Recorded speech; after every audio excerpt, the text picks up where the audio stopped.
Hello friend, स्वागत आहे आपल्या फूड वर्ल्डमध्ये। तर आज आपण कोबीपासून भन्नाट अशी रेसिपी बनवणार आहोत। तर अगदी 10 ते 15 मिनिटांमध्ये होणारी नाश्त्याची अशी रेसिपी जी आहे ती आज आपण बनवणार आहोत। आगळा वेगळा पदार्थ आजचा हा असणार आहे। तर त्यासाठी घेतलेला आहे अर्धा किलो या प्रमाणामध्ये कोबी। तर कोबीचे छोटे छोटे भाग जे आहेत ते आपण करून घेणार आहोत। तर आजची रेसिपी काय असणार आहे, काय स्पेशल असणार आहे, नक्की तुम्हाला कळेल। व्हिडिओ शेवटपर्यंत नक्की बघा। तर इथे बघू शकता कोबी घेतलेला आहे। कोबीचे छान असे तुकडे जे आहेत ते आपण या ठिकाणी करून घेणार आहोत। जर तुमच्याकडे चॉपर असेल, चॉपरमध्ये केले तरी देखील चालेल। तर इथे बघू शकता देठाकडचा भाग जो आहे तो आपण काढून घेतलेला आहे आणि त्यासोबतच करणार आहोत छोटे छोटे तुकडे।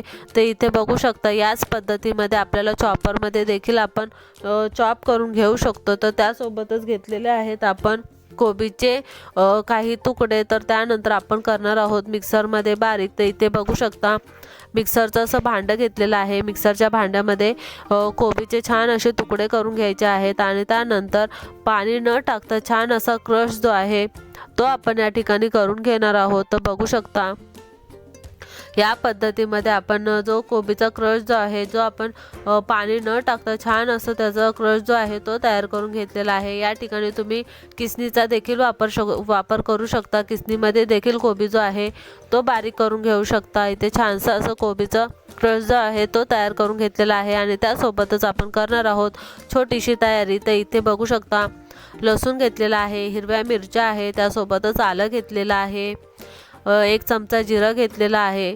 तर हे सर्व मिश्रण जे आहे ते आपल्याला मिक्सरच्या भांड्यामध्ये टाकून जाडसर अशी भरड जी आहे ती करून घ्यायची आहे। ज्या मिक्सरच्या भांड्यामध्ये आपण कोबी जो आहे तो बारीक करून घेतलेला त्याच मिक्सरच्या भांड्यामध्ये आपण हे सर्व वाटण जे आहे ते छानशी अशी पाणी न टाकता भरड जी आहे ती आपण या ठिकाणी करून घेतलेली आहे आणि करणार आहोत आपण पुढची तयारी। तर इथे बघू शकता बारीक केलेला क्रश जो आहे तो घेतलेला आहे, कोबी घेतलेला आहे, त्यासोबतच कांदे घेतलेले आहे, 2 मध्यम आकाराचे पाव वाटी या प्रमाणामध्ये किसलेलं गाजर घेतलेलं आहे। तर या ठिकाणी आपण भाजीचं गाजर जे आहे ते घेतलेलं आहे, त्यासोबतच भरपूर अशी कोथिंबीर जी आहे ती यामध्ये टाकायची आहे। त्यासोबतच जाडसर अशी वाटलेली भरड जी आहे ती सुद्धा आपण या ठिकाणी घेतलेली आहे।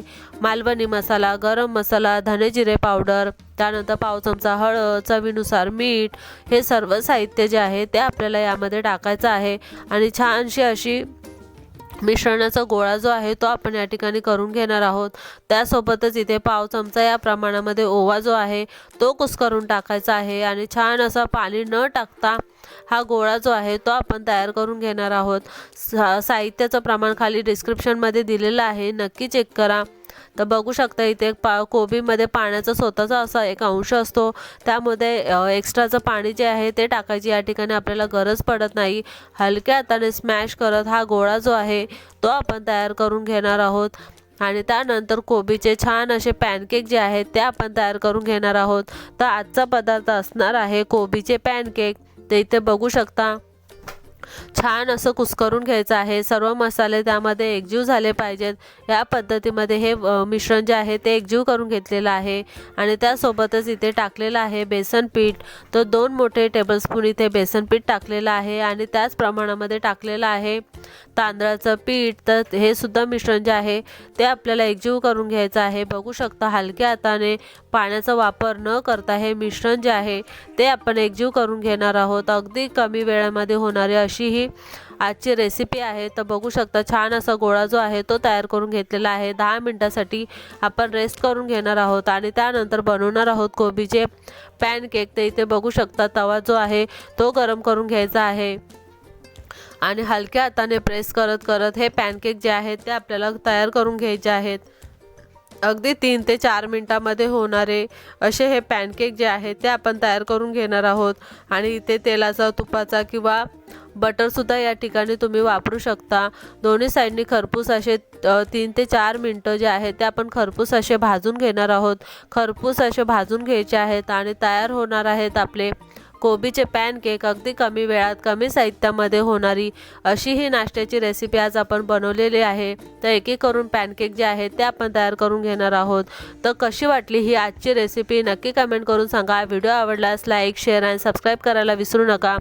नवीन असाल तर नक्की सबस्क्राईब करा। आणि अशा पद्धतीने तयार झालेले आहेत आपले कोबीचे पॅनकेक।